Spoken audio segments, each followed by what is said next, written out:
ابھی کچھ دیر قبل ایک آرٹیکل چھپا ہے، ٹیچر جیسے کہتے ہیں، وہ چھپا ہے، اس میں لکھا ہوا تھا کہ ہمیں کسی تحریک کے اٹھنے سے، کسی تحریک کے آ جانے سے، کسی تحریک کے بیٹھنے سے، کسی بھی محرکات کے قوم میں اٹھنے سے خوف کبھی نہیں رہا، لیکن یہ جو لوگ اب اٹھے ہیں نا، یہ حقیقی طور پر ان کے وارث ہیں جنہوں نے 1400 سال مسلمانوں پر حکومت کی ہے۔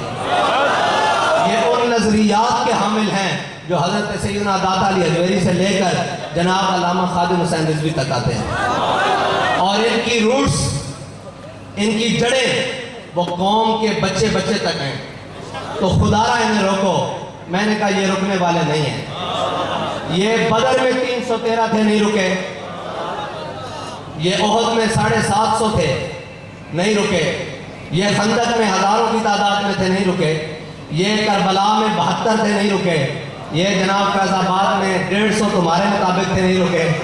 تو یہ کیسے رک سکتے ہیں؟ انہوں نے تو قیامت تک جانا ہے، اور انشاءاللہ انہوں نے حضور سید عالم صلی اللہ علیہ وسلم کے دین کے پرچم کو پاکستان کے تخت کے اوپر لانا ہے، پھر نہ کہ پاکستان، پھر دنیا کے اوپر لہرانا ہے۔ اس لیے کہ علامہ اقبال کہہ گیا ہے کہ وہ پرانے چاک جن کو عقل سی سکتی نہیں۔ سارے کہتے ہیں جی وہ آپ کے پاس تو بڑی گاڑیاں نہیں ہیں، آپ کے پاس تو بڑے دفتر نہیں ہیں، آپ کے پاس تو بڑی شخصیات نہیں ہے قد کاٹ والی۔ میں نے کہا جس در پہ ہم کھڑے ہیں نا، وہاں قد کاٹ نہیں دیکھا جاتا، وہاں ایمانی جذبہ دیکھا جاتا ہے۔ اگر ایمانی جذبہ نہ دیکھا جاتا تو معاذ اور محبت ابو جہل کو قتل کرتے بدر میں۔ وہ تو اتنے حضرت عبدالرحمن بن عوف کہتے ہیں میری کمر کے برابر آ رہے تھے، ایک طرف معاذ کھڑے ہیں، ایک طرف محبت کھڑے ہیں۔ اگر ایمانی قد کاٹ نہ دیکھا جاتا تو جناب بلال کا بھی چھت پر چڑھتے۔ سارے قریشی ہاشمی آج باہر کھڑے تھے۔ یہاں دیکھا جاتا ہے ایمانی قد کاٹ۔ اگر ایمانی قد کاٹ ہو، ایمان کا جذبہ ہو موجود میں، تو پھر سارے پیچھے۔ پھر اللہ تعالیٰ کرتا کیا ہے؟ بلال از حبش، صہیب از روم، سلمان از فارس، ابو لہب از مکہ، جبل از جبیس۔ اقبال کہتا ہے اسلام نہیں دیکھتا کہ وہ چودھری صاحب آئے ہیں یا نہیں، وہ جناب وڈیرا صاحب آئے ہیں کہ نہیں، وہ جٹ صاحب آئے ہیں کہ نہیں، وہ ملک صاحب آئے ہیں کہ نہیں، وہ پیر صاحب آئے ہیں کہ نہیں، وہ مفتی صاحب آئے ہیں کہ نہیں، وہ علامہ صاحب آئے ہیں کہ نہیں۔ اقبال کہتا ہے بلال کو حبشے سے بلاتا ہے، صہیب کو روم سے بلاتا ہے، سلمان کو فارس سے بلاتا ہے، لیکن ابو لہب کے بارے میں فرمایا ہے تبت یدا ابی لہب وتب۔ وہ نہیں کسی کے پاؤں میں پڑتا، وہ نہیں پوچھتا کہ تم آئے کہاں ہو، جانا کہاں ہے۔ وہ کہتا ہے حضور کے غلام ہو۔ کیسے غلام ہو؟